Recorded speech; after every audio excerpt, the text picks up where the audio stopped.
This is Charter Local Edition. I'm Brad Pomerance. We're on the Central Coast today, and we are joined by Jan Marx. She is the mayor of the beautiful city of San Luis Obispo, and today she was at a contentious hearing in the county building of San Luis Obispo County. This is an issue that is drawing statewide, if not national attention. It deals with the Santa Maria, is it Oil Refinery, is that what it's called? Santa Maria, it's Phillips 66 Refinery. And by the way, it's not in Santa Maria. It's in Nipomo. It's in Nipomo, which is a community in the south of San Luis Obispo Right, County. it's close to the border of the two course. counties. So explain to us what this refinery does today and what the proposal is that's causing such contention.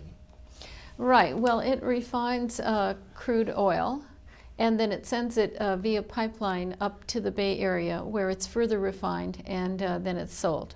And at this stage, Mayor, there is not many people are upset about how the plant operates today.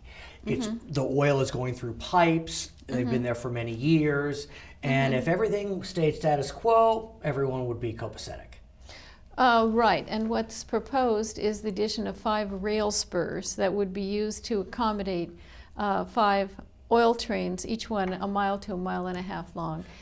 We don't know which direction they'd be coming from. So there are communities that are really upset all the way from Washington State down to the city of Los Angeles has come out against it. So let's explain further. Okay. The plant is looking to expand. Right. And rather than bring in the oil from the pipes that are already present, they want to bring in the unrefined crude via train track. Right. So explain to us why, at least as it relates to the San Luis Obispo City Council, there is tremendous concern, so much so that on a 5-0 vote, the San Luis Obispo City Council said no. Right. Well, the railroad itself goes right through the middle of town, and were there to be an explosion of one of these oil cars or more, what they call the blast zone is a half a mile in each direction. So it would essentially wipe out much of our town.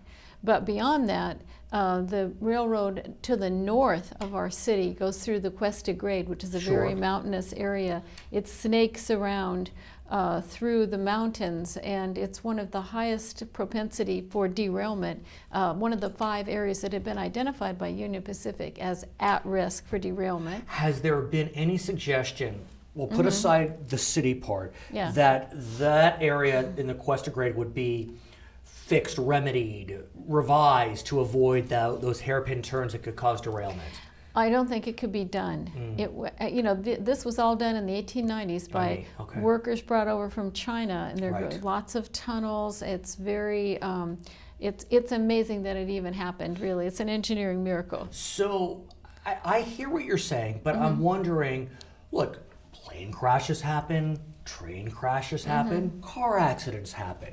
Anything could happen, and so should we be concerned about the unlikeliest of possibilities when looking at the potential for job development, for less dependence on foreign oil, for bringing down gas prices?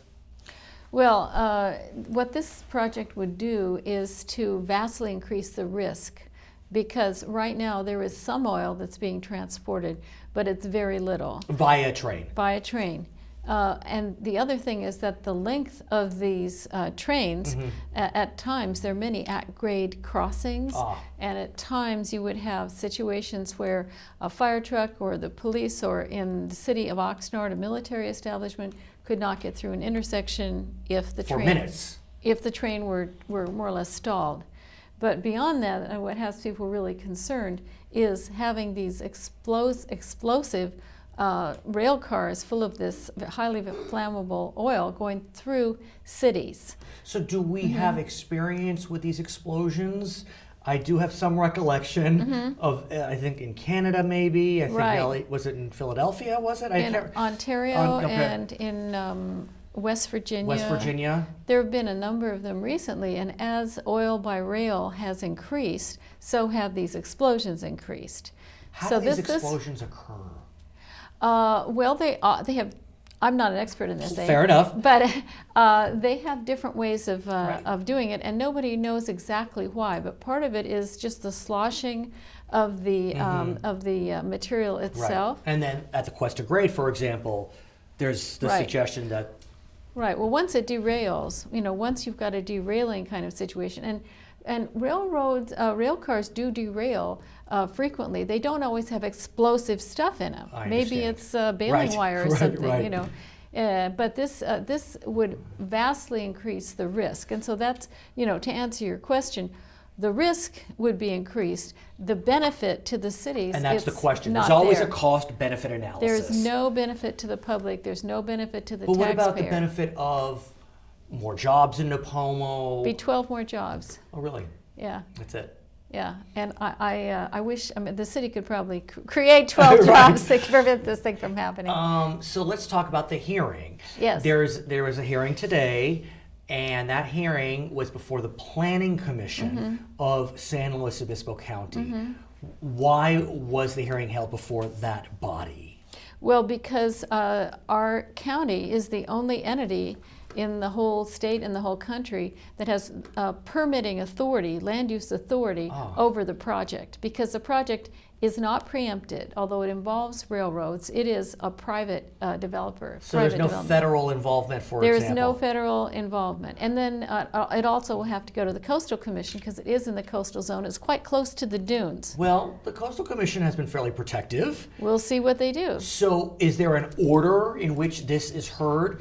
Does the Planning Commission hear it first and then the Coastal Commission? Or they're on their own tracks, if I can use that cliche, and they'll decide at their leisure? Well, if the project is turned down at the county level, then it probably will be appealed to the supervisors. Right. And then if it's turned down at that level, it would not go to the Coastal Commission. So they're waiting. Because the project wouldn't exist. However, it would probably be appealed to the court system. And if at some point the project is approved by the local entities, then it would go to the Coastal Commission.